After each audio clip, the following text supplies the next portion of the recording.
ఇవాళ మనము హిందూ సమ్మేళనంలో ఇక్కడ కలిసాం. ప్రారంభంలో ఒక చిన్న కథతో ప్రారంభిస్తాను. ఒక గొర్రెల కాపరి తన మందను తీసుకొని అడవిలోకి వెళ్ళాడు. చాలా దూరం వెళ్ళాడేమో, అక్కడ ఒక చిన్న సింహం పిల్ల కనిపించింది. ఒక 10-15 రోజులు ఉంటుంది దాని వయస్సు. చాలా ముద్దుగా ఉంది. మొదట ఇతనికి భయం వేసింది. చిన్నపిల్ల ఉందంటే పెద్ద సింహం కూడా ఎక్కడో దగ్గరలో ఉంటుంది, దాడి చేస్తుందని చెట్టు వెనక దాక్కున్నాడు. 15 నిమిషాలైంది, 20 నిమిషాలైంది, పెద్ద సింహం జాడలేదు. కాబట్టి కొంచెం ధైర్యం తెచ్చుకొని చిన్న సింహం పిల్ల దగ్గరికి వెళ్ళాడు. చాలా ముద్దుగా ఉంది. ఎత్తుకున్నాడు, ముద్దాడాడు. తనతో పాటు ఇంటికి తెచ్చేసుకున్నాడు. తన మందలో కలిపేసుకున్నాడు. సింహం పిల్ల కూడా కలిసిపోయింది. మిగతా గొర్రెలు మేకలతో పాటు సింహం పిల్ల కూడా గడ్డి తినడం ప్రారంభించింది. మ్యా అంటుంది. 1 నెల, 2 నెలలు, 3 నెలలు గడుస్తున్నాయి. సమయం గడుస్తుంది. సింహం పిల్ల ఒక మేకగానో ఒక గొర్రెగానో ఉండిపోయింది. మళ్ళీ అడవికి వెళ్ళాడు. అడవికి వెళ్ళినప్పుడు ఈసారి ఒక పెద్ద సింహము ఆకలితో ఉందేమో, అది సింహ గర్జన చేసి ఈ మంద మీద దాడి చేసింది. మందలో ఉన్నవన్నీ పరిగెడుతున్నాయి. సింహం పిల్ల కూడా పరిగెడుతుంది. ఆకలిగా ఉన్న పెద్ద సింహము ఆ భారీ ఆకారంగా ఉంది కదా, దాన్ని టార్గెట్ చేసింది అనమాట. ఎందుకని మిగతా గొర్రెల కన్నా దీని శరీరం కొంచెం పెద్దదిగా ఉంది కాబట్టి ఈ సింహం పిల్లని టార్గెట్ చేసి పట్టుకుందనమాట. ఈ సింహం పిల్ల వణికిపోతుంది. మ్యా అంటుంది, నన్ను వదిలిపెట్టేసే, నేను ఇంటికి వెళ్ళాలంటుంది. పెద్ద సింహంకి అనుమానం వేసింది. నువ్వు సింహానివి అంటుంది. కాదు, నేను మేకని అంటుంది అది. కాబట్టి ఈ సింహం అని మర్చిపోయింది అని పెద్ద సింహం ఏం చేసిందంటే దాని పక్కన ఉన్న ఒక జలపాతం దగ్గర తీసుకెళ్ళింది. అక్కడ ప్రవహిస్తున్న నీటిలో తన మొహాన్ని చూపించింది. సింహం పిల్లకి అర్థమైంది, అరే నేను మేకలాగా గొర్రెలాగా లేను, ఈ పెద్ద సింహంలాగా ఉన్నాను నేను. దానికి జూలుంది, నాకు కూడా జూలుంది, దాని ఆకారంలాగా ఉంది, దాని ముఖ కవళికల్లాగా ఉన్నాయి. కాబట్టి నేను సింహం అన్న విషయం అర్థమైంది. నువ్వు సింహం గర్జన చేయాలి, నువ్వు మృగరాజు అని చెప్పింది పెద్ద సింహం. కానీ దానికి సింహ గర్జన రాదు, మ్యా అంటుందన్నమాట. సంస్కృతంలో ఒక సుభాషితం చెప్తారు, నాభిషేకో న సంస్కారో సింహస్య క్రియతే మృగైః విక్రమార్జిత రాజ్యస్య స్వయమేవ మృగేంద్రత. ఎవరో అభిషేకం చేస్తేనో, ఎవరో కుర్చీలో సింహాసనం మీద కూర్చోబెడితేనో సింహం అడవికి రాజు అవ్వలేదు. తన పరాక్రమం చేత, తన శౌర్యం చేత, తన రాజసం చేత సింహము మృగరాజైంది. కాబట్టి పెద్ద సింహం చెప్పింది, నువ్వు మృగరాజువి, సింహ గర్జన చేయాలని ఒక చాచి లెంపకాయ ఇచ్చేసరికి సింహం గర్జన వచ్చిందనమాట. అలా రాష్ట్రీయ స్వయం సేవక సంఘము దేశంలో హిందువులందరూ మర్చిపోయారు మేము హిందువులమని. ఒక 100 సంవత్సరాల క్రితము ఒక ఆత్మ న్యూనతా భావంలో ఉన్నారు, ఆత్మ విస్మృతిలో ఉన్నారు. ఎంతటి న్యూనత అంటే నన్ను గాడిదాను, హిందూ అని మాత్రం అనొద్దు, అట్లాంటి పరిస్థితి అనమాట ఆ రోజు మన దేశంలో ఉన్న నాయకత్వం ఇంకా ఏమనే వాళ్ళంటే, ఒక ఆయన పెద్ద మహానాయకుడు ఉన్నాడు. ఆయన అన్నాడు అనమాట, by education I'm a Christian, by culture I'm a Muslim, by accident I'm a Hindu. కాబట్టి సంస్కృతి వల్ల నేను ఒక ముస్లింని, చదువు వల్ల నేను ఒక క్రైస్తవుణ్ణి, దురదృష్టవశాత్తు యాదృచ్ఛికంగా ఏదో యాక్సిడెంటల్గా నేను హిందూగా పుట్టాను. అట్లాంటి నాయకత్వం మనల్ని పరిపాలించారు. అట్లాంటి సందర్భంలో, అట్లాంటి ఆత్మ న్యూనతా భావం నుంచి ఈరోజు గర్వసే కహో హమ్ హిందూ హై అనే ఒక భావ జాగరణకి కారణము రాష్ట్రీయ స్వయం సేవక్ సంఘ్. కాబట్టి ఇవాళ రాష్ట్రీయ స్వయం సేవక్ సంఘ్ 100 సంవత్సరాలు పూర్తయిన సందర్భంగా ఇట్లాంటి హిందూ సమ్మేళనాలు నిర్వహించుకుంటున్నాం. మన దేశం గురించి ఇందాక జానకయ్య గారు చెప్పారు, ఎట్లాంటి దేశం మనది. ఒక సుభాషితంలో చెప్తారు, హిమాలయం సమారభ్య యావదిందు సరోవరం తం దేవ నిర్మితం దేశం హిందుస్థానం ప్రచక్షతే. స్వయంగా దేవతలు నిర్మించారంటే ఈ దేశాన్ని. ఇందాక అన్నమాచార్య కీర్తనలో మనం పాడుకున్నాం, మాధవ కేశవ మధుసూదనాలు. కాబట్టి వామన గోవింద, నరసింహావతారం, వామనావతారం, ఇట్లా దశావతారాలు. ప్రపంచంలో 190 దేశాలుంటే భగవంతుడు ఎక్కడ జన్మించాడండి? మన భారతదేశంలో జన్మించాడు. మిగతా దేశాల్లో భగవంతుడి కుమారుడు, ఒక ప్రవక్తో, ఒక దూతనో జన్మిస్తే, భగవంతుడు స్వయంగా ఎంచుకొని జన్మించిన భారతదేశం మనది. అట్లాంటి గొప్ప దేశంలో పుట్టా మనం, దానికి గర్వించాలి. ఇందాక అధర్వణ వేదం గురించి నృత్యం చేశారనమాట. కాబట్టి వేద భూమి మనది, వేదాలు పుట్టిన భూమి మనది, పుణ్యభూమి మనది. ఎట్లాంటి పుణ్యభూమి? అణువణువు, కణకణము, రాయి, రప్ప, చెట్టు, చెమ్మ, ప్రతిదీ పుణ్యమే. ఇక్కడ ప్రతి నది పుణ్యమే. ఒక 2 రోజుల్లో యమునా నది పుష్కరాలు ప్రారంభమవుతాయి. వచ్చే సంవత్సరం గోదావరి పుష్కరాలు వస్తాయి. కాబట్టి ప్రతి నది ఒక పుణ్య ప్రదేశం మనకి, ప్రతి పర్వతము ఒక పుణ్య ప్రదేశం, ఒక 7 మహాపురులు ఉన్నాయి. కాబట్టి పుణ్యభూమి మన దేశం. మన చికాగో మహాసభలకి స్వామి వివేకానందుడు వెళ్ళాట. ప్రపంచంలో సనాతన ధర్మం విశేషతను 1893లో అక్కడ ఆ చికాగో మహాసభలో హిందుత్వం గురించి చెప్పాడు. అప్పటిదాకా హిందూ ధర్మం గురించి ప్రపంచానికి చాలా తక్కువ తెలుసు. ఎప్పుడైతే వివేకానందుడు హిందూ ధర్మం గురించి చాటి చెప్పాడో ఆయనకి మిగతా దేశాలు బ్రహ్మరథం పట్టాయి. మిగతా అనేక దేశాల్లో తిరిగాడు ఆయన. ఒక 3-4 సంవత్సరాల తర్వాత శ్రీలంకలో సిలోన్, ఆ రోజుల్లో విమానాలు లేవు, ఓడలో దిగాడు ఆయన, ఓడరేవులో. ఆ రోజున్న రాజు మహారాజులందరూ కూడా గజారోహణం చేయిద్దామని చెప్పి స్వాగత సత్కారం కోసం ఆయన కోసం ఎదురు చూస్తున్నారు. కానీ వివేకానందుడు ఏం చేశాడు? ఓడ దిగంగానే ఆ ఇసుకలో పొరలాడేటండి. ఆ ఇసుకని మట్టిని మొత్తం శరీరం అంతా పూసుకున్నాట. స్వామీజీకి పిచ్చి పట్టిందా అనుకున్నారు అందరూ. అడిగారు స్వామీజీ ఏమైందని. ఒక 30 నిమిషాల తర్వాత ఆయన చెప్పాడు, ఇన్ని సంవత్సరాలు నేను భోగభూముల్లో ఉన్నాను, మళ్ళీ భారతదేశానికి రాగానే అమ్మ ఒడిలోకి వెళ్ళాను, మళ్ళీ నేను పునీతుడినయ్యానని చెప్పాడంట స్వామి వివేకానందుడు. అట్లాంటి పుణ్యభూమి మన భారతదేశం. అట్లాంటి భారతదేశంలో మనం పుట్టాం. ఎట్లాంటి భారతదేశం? ప్రపంచానికి జగద్గురువుగా ఉన్న భారతదేశం. ప్రపంచంలో ఎవరైనా విద్య నేర్చుకోవాలంటే మన దేశానికి వచ్చేవాళ్ళు. అట్లాంటి విశ్వవిద్యాలయాలు, ఒక నలంద, తక్షశిల, విక్రమశిల ఇట్లాంటి యూనివర్సిటీస్ ఉండేటివి మన దేశంలో. ప్రపంచంలో ఎవరికైనా అన్నం పెట్టాలి, అన్నమో రామచంద్ర అంటే మన దేశానికి వచ్చేవాళ్ళంట. అట్లాంటి అన్నపూర్ణ, రత్నగర్భ మనం చదువుకుంటాం. రాయల పరిపాలనలో రత్నాలు రాసులుగా పోసుకుని రోడ్లలో అమ్మారని చెప్పి.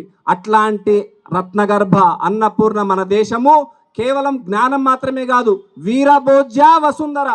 ఎవరైనా వక్ర దృష్టితో మన దేశం మీదకి వస్తే వాళ్ళని తరిమి తరిమి కొట్టిన వంశాలు. అట్లాంటి వారసత్వం మనది. ఒక కారవేలుడు, దక్షిణ భారతదేశం నుంచి శాతవాహనుడు, ఒక పుష్యమిత్రుడు, ఇట్లాంటి యశోధర్ముడు, ఇట్లాంటి అనేక మంది రాజులు, ఒక శివాజీ, ఒక రాణా ప్రతాప్, ఇట్లాంటి వంశస్థులము. అట్లాంటి వారసత్వానికి మనము వారసులము. దీన్ని మరిచిపోయారు హిందువులు.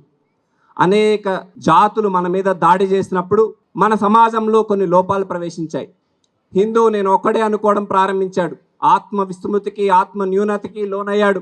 కాబట్టి లోనై లోపాలు ప్రవేశించిన తర్వాత పక్కన వాళ్ళతో కలిసి పనిచేయడం మర్చిపోయాడు. కులం పేరుతో, వర్గం పేరుతో, భాష పేరుతో ఇట్లాంటి అనేక విభేదాల మధ్య అనైక్యత చోటు చేసుకుంది. కాబట్టి మన సమాజం బలహీనమైంది. మన దగ్గర ఎంత జ్ఞానం ఉన్నప్పటికీ బలహీనంగా ఉంటే ప్రపంచం ఎవరు వినదు. సంస్కృతంలో ఒక సుభాషితం చెప్తారు, అశ్వం నైవ గజం నైవ వ్యాఘ్రం నైవచ నైవచ అజాపుత్రం బలిం దత్యాత్ దేవో దుర్బల ఘాతుకః. ఎక్కడైనా బలి ఇవ్వాల్సి ఉందనుకోండి, దేన్ని బలిస్తారు? అశ్వాన్ని బలిస్తారా? ఎక్కడైనా గుర్రాన్ని? ఎక్కడైనా ఏనుగుని బలిస్తారా అండి? ఎక్కడైనా పులిని బలిస్తారా? దేన్ని బలిస్తారు? ఒక మేకనో గొర్రెనో బలిస్తారు. ఎందుకని? దేవో దుర్బల ఘాతుకః. భగవంతుడు కూడా దుర్బలంగా ఉన్న వాళ్ళనే బలి కోరుకుంటాట. కాబట్టి బలహీనంగా ఉండడం ఏదైతే ఉందో అది శాపం. స్వామి వివేకానంద అందుకేం చెప్పారంటే, బలహీనత మరణము, బలమే జీవనం. Strength is life, weakness is death అన్నారు స్వామి వివేకానంద. ఒకసారి మేకపిల్ల వెళ్ళిందంట బ్రహ్మదేవుడి దగ్గరికి, నన్ను సృష్టించావు కదా, కానీ భూలోకంలో అందరూ నన్ను చంపుకు తినేస్తున్నారు, మరి దీనికి పరిష్కారం ఏంటని చెప్పి. బ్రహ్మదేవుడు అన్నట, ఎక్కువసేపు నా ముందు ఉండకు, నాకు కూడా నోరు ఊరుతుంది, ఇక్కడి నుంచి వెళ్ళిపోమ్మా అని. కాబట్టి బలహీనంగా ఉండడం ఒక శాపం. బలంగా తయారవ్వాలి, శక్తి సంపన్నం అవ్వాలి. అట్లాంటి శక్తి సంపన్నం అవ్వడానికి కోసం అనేక ప్రయత్నాలు జరిగాయి గత శతాబ్దంలో. స్వామి వివేకానంద కోరుకున్నాడు, ఒక 100 మంది యువకులు, ఇనుప కండరాలు, ఉక్కు నరాలు, వజ్ర కఠోర మనస్కులు దొరికినట్లయితే విశ్వపటంలో భారతదేశం స్వరూపాన్ని నేను మారుస్తానని చెప్పాడు అనమాట. స్వామి వివేకానంద శిష్యురాలైన సోదరి నివేద చెప్పింది, 3 కోటి దేవతలు ఉన్నారు, ఆ దేవతల్ని పక్కన పెట్టి భారతమాతని ప్రతి ఒక్కరూ ప్రతి భారతీయుడుగాన కీర్తించినట్లయితే, పూజించినట్లయితే రానున్న 100 సంవత్సరాల్లో భారతదేశం మళ్ళీ విశ్వగురు అవుతుందని సోదరి నివేద చెప్పారనమాట. ఆవిడేం చెప్పారంటే, a manly nation through a national man. ఒక పౌరుషవంతమైన జాతి జాతీయ భావాలు కలిగిన వ్యక్తుల ద్వారా సాధ్యమవుతుందని చెప్పారు. మదన మోహన్ మాలవ్య కాశీ విశ్వవిద్యాలయాన్ని ఆయన ఏర్పాటు చేశారు, స్థాపించారు. ఆయన ఏం చెప్పారంటే, గ్రామే గ్రామే సభా కార్యే గ్రామే గ్రామే కథాసుధ పాఠశాల మల్లశాల ప్రతి పర్వ మహోత్సవ అని చెప్పారనమాట. ప్రతి గ్రామంలో ఇట్లాంటి సభా కార్యక్రమాలు జరగాలి, కథ హరికథ శ్రవణం జరగాలి, పాఠశాల ఉండాలి, అందరికీ విద్య రావాలి, దాంతోపాటు మల్లశాల ఉండాలి, అందరూ కూడా వ్యాయామం చేయాలి, అందరం కూడా శరీర దారుఢ్యాన్ని పెంచుకోవాలి, ఇట్లాంటి ప్రతి పండగను కలిసి జరుపుకోవాలి అని చెప్పారనమాట. ఇట్లా మదన మోహన మాలవ్య ప్రయత్నం చేశారు. బాలగంగాధర్ తిలక్ ఏం చెప్పారంటే, ఇంట్లో వినాయక చవితిని చేసుకుని కుడుములు ఉండ్రాళ్ళు ఇంట్లో చేసుకోవడం కాదు, ఒక సామాజిక ఉత్సవంగా వీధిలో చేసుకోవాలి. శివాజీ ఉత్సవాన్ని వీధిలో జరుపుకోవాలి, బస్తీలో జరుపుకోవాలి. కాబట్టి దైవభక్తిని దేశభక్తితో జోడించి తిలక్ మహాశయుడు ప్రయత్నం చేశాడు. ఒక అరవింద యోగి, ఒక దయానంద సరస్వతి ఇట్లాంటి వాళ్ళందరూ కూడా ఈ ప్రయత్నం చేశారు. అదే సందర్భంలో నాగపూర్లో జన్మించిన కేశవ బలిరామ్ హెడ్గేవార్ ఆలోచించారనమాట. ఆ రోజు దేశం కోసం చాలా ప్రయత్నాలు జరుగుతున్నాయి, స్వాతంత్రం రావాలని చెప్పి. ప్రతి ఒక్కళ్ళు కూడా బ్రిటిష్ వాళ్ళు వెళ్ళిపోతే అన్నిటికీ పరిష్కారం అయిపోతుంది, అన్ని సమస్యలకి పరిష్కారం అయిపోతుందని. కానీ డాక్టర్ కేశవరావు అందరిని అడిగేవారట, బ్రిటిష్ వాళ్ళు మనకన్నా సంఖ్యలో బలంలో ఎక్కువ, చాలా తక్కువ మంది, ఒక గుప్పెడు కొన్ని వేల మంది 6,000 మైళ్ళ దూరం నుంచి త్రాసు చేతిలో పట్టుకొని వ్యాపారం పేరుతో మన దేశంలో వచ్చి, అప్పుడు మన జనాభా 30 కోట్లు, ఇంత పెద్ద విశాలమైన భారతదేశాన్ని ఎలా పరిపాలించగలుగుతున్నారు? కాబట్టి వాళ్ళు శక్తివంతులా, మనం బలహీనపడ్డామా? ఇది 8వ వింత ప్రపంచంలోనే అని కేశవరావు చెప్తుండేవారు అనమాట. కాబట్టి ఒక జాగృత సంఘటిత హిందూ సమాజం మాత్రమే అన్ని సమస్యలకి పరిష్కారం. ఇవాళ బ్రిటిష్ వాళ్ళు వెళ్ళిపోవచ్చు, రేపు ఇంకొకరు రారని గ్యారంటీ ఏమిటి? కాబట్టి సమాజం శక్తివంతంగా ఉండాలి, సమాజంలో ఉన్న లోపాలని మనం దూరం చేసుకోవాలి, వ్యక్తుల్లో సంస్కారాలు నింపాలి. కాబట్టి హిందూ సంఘటన మాత్రమే ఈ దేశానికి హిందువు వెన్నెముక, ఈ దేశానికి యజమాని హిందువు, ఈ దేశానికి ఒక కర్తగా దర్తగా ఉన్నవాడు హిందువు. కాబట్టి హిందూ సమాజము ఇక్కడ నిలబడాలి, హిందూ సమాజంలో సంస్కారం రావాలి, హిందూ సమాజం సంఘటితం అవ్వాలని చెప్పారనమాట. అలా చెప్పినప్పుడు అందరినీ ఎగతాళి చేశారు, ఆయన్ని అవహేళన చేశారు. హిందువులు ఎక్కడైనా కలుస్తారా అండి? ఒక హిందువు చనిపోతే నలుగురు ఆయన్ని భుజం మీద మోసుకెళ్తారు శ్మశానం వరకు. ఆ తర్వాత అంత్య సంస్కారం అయిపోయిన తర్వాత నలుగురు 4 దారుల్లో వెళ్ళిపోతారు. హిందూ సంఘటన సాధ్యం కాదు. కప్పల్ని త్రాసులో తూచవచ్చు, హిందూ సంఘటన సాధ్యం కాదన్నారు. కానీ అవమానాలు భరిస్తూ సహిస్తూ 1925లో ఆర్ఎస్ఎస్ శాఖని ప్రారంభించారు డాక్టర్ హెడ్గేవార్. ఈ రోజున 100 సంవత్సరాలు పూర్తయ్యే సమయానికి 88,000 శాఖలు భారతదేశంలో జరుగుతున్నాయి. కాబట్టి ఆయన ఏం చెప్పారు, డాక్టర్జీ ఏం చెప్పారంటే 24 గంటల సమయంలో 1 గంట కలవాలి, ఇట్లాంటి మైదానంలో కలవాలి. కలిసినప్పుడు సూర్య నమస్కారాలు చేయాలి, ఆసనాలు చేయాలి, కరసాము చేయాలి, కరాటే చేయాలి. భారతదేశం గురించి మంచి మంచి కథలు ఇందాక అమ్మ చెప్పారు, రామాయణం మహాభారతం తెలుసుకోవాలి, భగవద్గీత తెలుసుకోవాలి. కాబట్టి మన దేశం గురించి భారతమాతను కీర్తిస్తూ పాటలు పాడుకోవాలి. చివరిలో నమస్తే సదావత్సలే మాతృభూమి అనే ప్రార్థనతో ముగించాలి. గంటసేపు శాఖలో పాల్గొంటూ వ్యక్తులలో అనేక సంస్కారాలు నిర్మాణం అవుతాయి. అట్లాంటి సంస్కారాలు నిర్మాణమైన తర్వాత వ్యక్తి నిర్మాణము, తద్వారా సమాజ సంఘటన ద్వారా మళ్ళీ మన దేశం ఒక పరమ వైభవ స్థితికి వెళ్తుంది. ఈ సూత్రం ద్వారా, ఈ కార్యపద్ధతి ద్వారా అనేక శాఖలు ఇవాళ దేశంలో జరుగుతున్నాయి. 1947లో దేశానికి స్వాతంత్రం వచ్చింది, కానీ దేశం విభజించబడింది. ఆ రోజున పాకిస్తాన్ నుంచి హిందువులు అనేక మంది తరిమివేయబడ్డారు. అక్కడి నుంచి వాళ్ళందరికీ కూడా శరణార్థి శిబిరాలు ఆర్ఎస్ఎస్ నడిపింది. 3,000కు పైగా ఢిల్లీలో, జమ్మూలో శరణార్థి శిబిరాలు నడిపింది.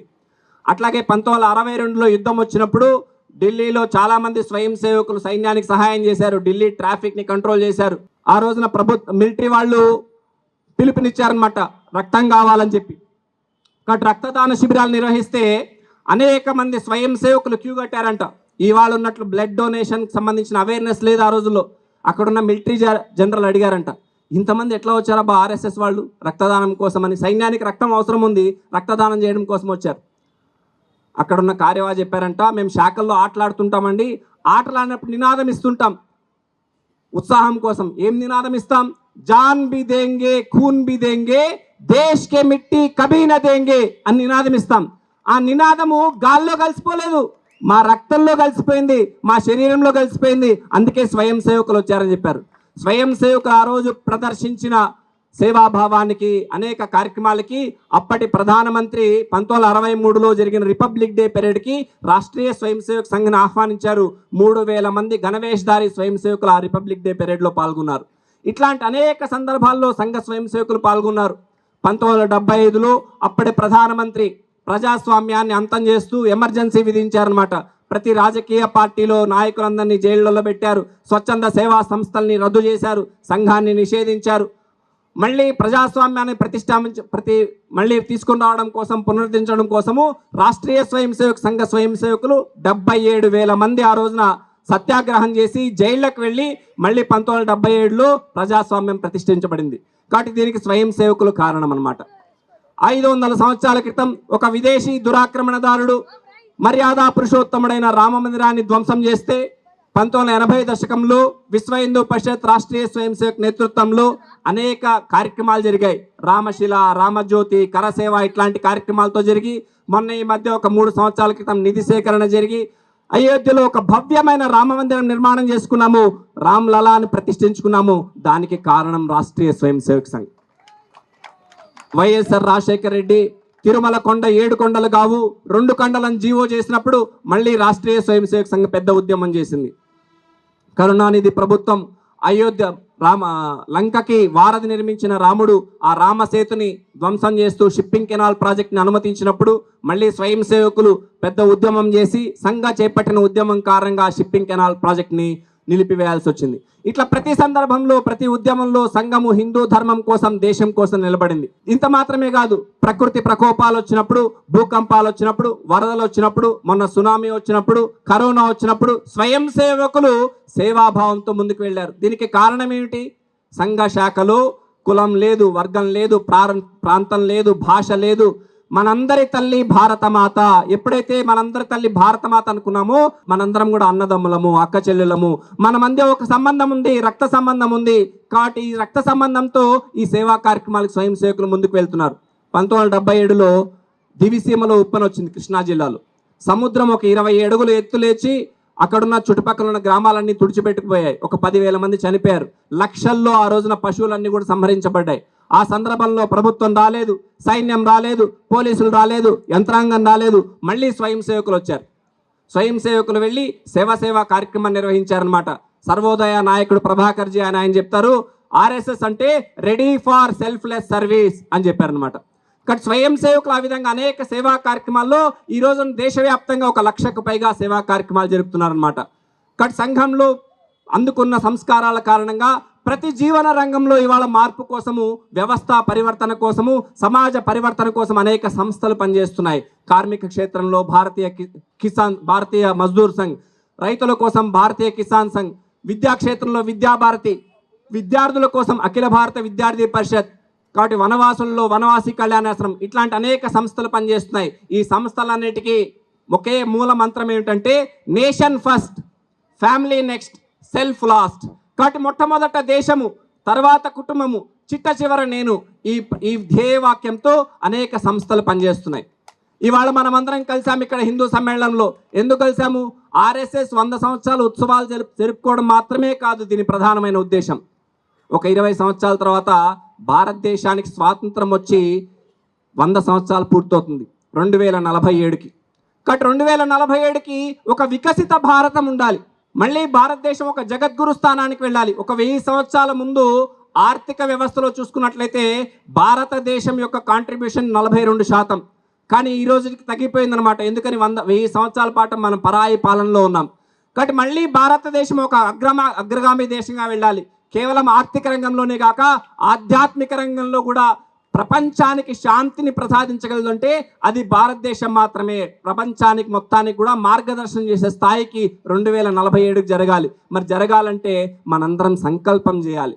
మనందరం కూడా ఇందాక కరెంటు పోయినప్పుడు ఫణి గారు వచ్చారనమాట. ఇక్కడ ఎంత అనుశాసనంతో మనం నిలబడ్డామని ప్రతి ఒక్కళ్ళం గోలలేదు. ఇట్లాంటి ఒక సందర్భంలో ఎక్కడైనా కరెంటు పోతే ఒక సభలో ఎంత గందరగోళం ఉంటుంది. కానీ అనుశాసనంతో మనం కూర్చున్నాం, అందరం క్రమశిక్షణగా ఉన్నాం, వారు చెప్పే సూచనలు పాటించాం. అట్లాంటి సమాజము, అట్లాంటి క్రమశిక్షణ, అట్లాంటి అనుశాసనం మొత్తం దేశంలో నిర్మాణం అయితే 2047కి మనం తప్పకుండా చేరగలుగుతాం. దీనికోసం సంఘం ఒక 5 కార్యక్రమాలు తీసుకుంది. పంచ పరివర్తన అంటున్నారు. ఒకసారి గట్టిగా చెప్పండి. పంచ పరివర్తన అంటే 5 రంగాల్లో మార్పు రావాలి. సానుకూలమైన సంకల్పము మనం అందరం చేయాలి. మనలో మార్పు రావాలి. 5 విషయాలు ఏంటంటే మొట్టమొదటిది సామాజిక సమరసత. గీతాచార్యుడు చెప్పాడు, చాతుర్వర్ణం మయా సృష్ట్వా అని చెప్పాడు అనమాట. తర్వాత ఏం చెప్పాడంటే గుణకర్మ విభాగశః, మన కర్మల ద్వారా వర్ణ వ్యవస్థ నిర్మాణం చేశాడు అనమాట. కానీ ఇవాళ దురదృష్టం ఏమైపోయిందంటే జన్మ వల్ల కులం వచ్చిందనమాట. కాబట్టి మనం చేసే పనిని బట్టి కాకుండా మనం జన్మించిన కులం బట్టి కుల వ్యవస్థ వచ్చింది. బ్రిటిష్ వాడు మన దేశంలో కులగణన మొదలుపెట్టి మన దేశాన్ని ఎలా చీల్చాలని చెప్పి విభజించు పాలించు, డివైడ్ అండ్ రూల్ అనే పాలసీతో ఈ కుల వ్యవస్థని మన మీద రుద్దాడు. దురదృష్టం, మనం ఇప్పటికి కూడా కుల జంజాటంలో పడిపోయాము. ఇప్పటికీ కుల రాజకీయాలు మన దేశంలో చాలా విస్తరిల్లుతున్నాయి. భక్త రామదాస్ పాట పాడతాడనమాట. రాముణ్ణి ప్రశ్నిస్తాడు, నేను నీ గుడి కట్టాను, నన్ను జైల్లో వేశారని ప్రశ్నిస్తాడనమాట. గుహుడు నీకుతో బుట్టువా, గుండెలకు హత్తుకున్నావు, శబరి నీకు చుట్టమా, ఎంగిలి పళ్ళను తిన్నావు అని ప్రశ్నిస్తున్నాడు. కాబట్టి కేవలం నదిని దాటించాడయ్యా గుహుడు, ఆయన్ని గుండెలకు కత్తుకున్నావు నువ్వు. శబరిమాత ఇచ్చిన పళ్ళని, ఎంగిలి పళ్ళని తిన్నావు. మరి అట్లాంటి రాముడికి కుల వివక్ష లేదే, గుహుడు ఏ కులం అని అడగలేదే, శబరి ఏ కులం అని అడగలేదే. జటాయువు సీతమ్మను రక్షించడం కోసం రావణాసుడితో యుద్ధం చేస్తే తన ప్రాణాలు కోల్పోతే, నా తండ్రికి నేను అంత్య సంస్కారం చేయలేకపోయాను, దహన సంస్కారాలు చేయలేకపోయాను, నువ్వు నా తండ్రితో సమానమని చెప్పి ఆ రోజున జటాయువుకి దహన సంస్కారం చేశాడు. కాబట్టి రాముడు ఏ విధంగా అయితే పాటించాడో మరి రాముడికి లేని కుల వివక్ష మనకెందుకండి. ఎక్కడో గేట్ దగ్గర నిలబడ్డాడు కుచేలుడు, కృష్ణుడు పరిగెత్తుకుంటూ వెళ్ళి ఆలింగనం చేసుకున్నాడు. కృష్ణుడికి లేదు ఆస్తి అంతస్తు అని అంతరేం లేదే, మనకెందుకు ఆ వివక్ష. వేదాల్లో చెప్తారు, సర్వం కల్విదం బ్రహ్మ, అంతటా ఒకే బ్రహ్మం ఉంది, ఆత్మవత్ సర్వభూతేషు అని చెప్పారనమాట. ఇందాక అన్నమాచార్య కీర్తన మనం విన్నాం. ఇక్కడ అన్నమాచార్య కీర్తనలో చెప్తారనమాట, నిండార రాజు నిద్రించు నిద్రయునొకటే, అందమే బంటు నిద్రాదియునొకటే, మెండైన బ్రాహ్మణుడు మెట్టు భూమి ఒకటే, చండాలుడుండేటి సరి భూమి ఒకటే. కాబట్టి రాజైనా బంటైనా బ్రాహ్మణుడైనా చండాలుడైనా పంచభూతాలు అన్నిటికీ సమానమే కదా, అందరికీ సమానమే కదా. మరి మన మధ్య ఎందుకు తారతమ్యాలు, మన మధ్య ఎందుకు ఆ వైషమ్యాలు. కాబట్టి అంతటా ఒకే బ్రహ్మం ఉంది. ఈ బ్యానర్లో వెనక మనము శంకరాచార్యుడి పక్కన ఒక ఫోటో ఉంది. ఎవరిదండి ఆ ఫోటో? శంకరాచార్య పక్కన ఎవరున్నారండి? మన ఊర్లో ముచ్చింతల్లో పెద్ద విగ్రహం ఉంది, ఎవరిదండి? సమతామూర్తి విగ్రహం. కాబట్టి ఆ సమతామూర్తి విగ్రహాన్ని పెట్టుకున్నాం. 1000 సంవత్సరాల ముందు సమాజంలో సమత కోసం ప్రయత్నం చేసిన వ్యక్తి రామానుజాచార్యుడు. రామానుజాచార్యుడిని వాళ్ళ గురువు గారు పిలిచారంట. రామానుజ, నీకు ఒక తిరుమంత్రాన్ని ఉపదేశిస్తున్నాను నాయన, నువ్వు దీన్ని సాధన చేస్తే నీకు మోక్షం వస్తుందని చెప్పాడు. రామానుజ ఏం చేశాడంటే వాళ్ళ ఊర్లో ఉన్న దేవాలయంలో ఎత్తైన గోపురం మీద నిలబడి ఊర్లో వాళ్ళందరినీ పిలిచాడు. అందరూ వచ్చారు, వాళ్లకు ఉపదేశించా అంట. గురువుగారు చెప్తున్నారు, ఒరే నువ్వు నరకానికి వెళ్తావురా అని. పర్లేదు గురుగారు, మిగతా వాళ్ళందరూ స్వర్గానికి వెళ్తారు కదా, నేను ఒక్కడిని వెళ్ళినా పర్లేదు అన్నమాట. ఆ రామానుజాచార్యుడికి 80 సంవత్సరాలు వచ్చాయి, ముసలివాడైపోయాడు. పెద్దవారు అయిపోయిన తర్వాత కావేరీ నది స్నానానికి వెళ్తున్నారు. బ్రాహ్మణ యువకుల భుజాల మీద చేయి వేసి వాళ్ళ సహాయంతో స్నానం చేయడానికి వెళ్తున్నారట. తిరిగి వచ్చేటప్పుడు ఇతర కులాల వాళ్ళ భుజాల మీద చేయి వేసి వస్తున్నారట. శిష్యులు అడిగారంట, స్వామి మీరు ఏం చేస్తున్నారని. కావేరీ నది స్నానము శరీరానికి పట్టిన మాలిన్యం పోవడానికి. నేను ఇప్పుడు ఏదైతే చేస్తున్నానో పొరపాటున ఏ కోశానైనా మనసులో నేను ఎక్కువ వాళ్ళు తక్కువ అనే భావన ఉంటే అది పోవడం కోసం అని చెప్పాడంట. కాబట్టి అట్లాంటి సమతామూర్తి విగ్రహం మనం పెట్టుకున్నాము. మన మధ్య అంతరం ఎందుకు? శాఖలో పాటలు పాడుతుంటాం మనం. ఆ పాటలో శాఖలో ఏం చెప్తారంటే, చూపు కన్నులదనుచు చేత చేతులదనుచు మింగి మన పొట్టొకటే మిడిసి పడుతుందనుచు. చూపు అనుకుందంట, నేను చూస్తేనే కదా అక్కడ ఆపిల్ పండు ఉందని కనిపిస్తుంది, కాళ్ళు నడవాలి, చేతులు వచ్చి తీసుకోవాలి, నోరు తినాలి, అన్ని పనులు చేస్తున్నాయి. ఈ పొట్ట ఏం చేయట్లేదు, బాగా తిని కూర్చుంటుంది. కాబట్టి శరీరంలో అవయవాలన్నీ స్ట్రైక్ చేసిందంట. చూడడం మానేసింది, కాళ్ళు నడవడం మానేసింది, చేతులు పని చేయడం మానేసాయి. 1 రోజు అయింది, 2 రోజులు అయింది, 3 రోజులు అయింది, నీరసం వచ్చింది.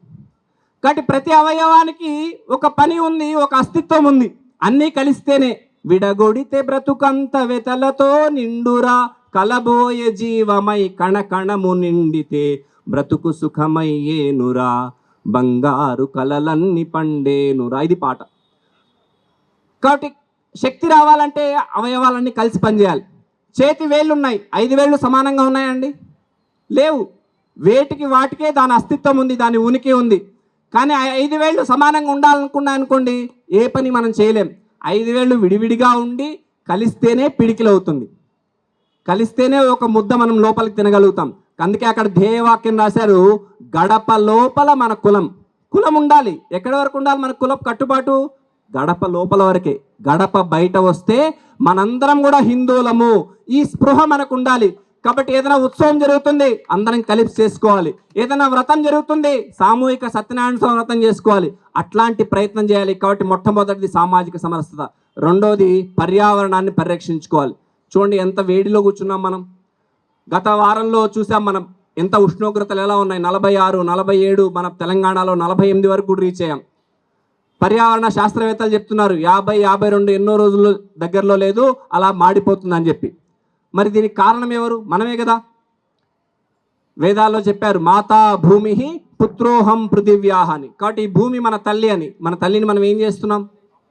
రాముడు రావణ సంహారం తర్వాత లక్ష్మణుడు అన్నమాట, అన్నయ్య ఈ బిల్డింగ్లన్నీ చూసావా ఎంత బంగారంతో నిండిపోయాయో, ప్రపంచంలో ఉన్న బంగారం అంతా ఇక్కడే ఉంది, స్వర్ణమయి లంక, ఇక్కడే ఉండిపోదాం అన్నయ్య, మళ్ళీ అయోధ్య ఏం పోదాం, భరతుడు మళ్ళీ రాజ్యాన్ని ఇస్తాడో ఇవ్వడో, ఇక్కడే ఉండిపోదామని లక్ష్మణుడు చెప్పాట. రాముడు అన్నమాట అపి స్వర్ణమయీ లంక నమే లక్ష్మణ రోచతే జననీ జన్మభూమిశ్చ స్వర్గాదపి గరీయసి అన్నట.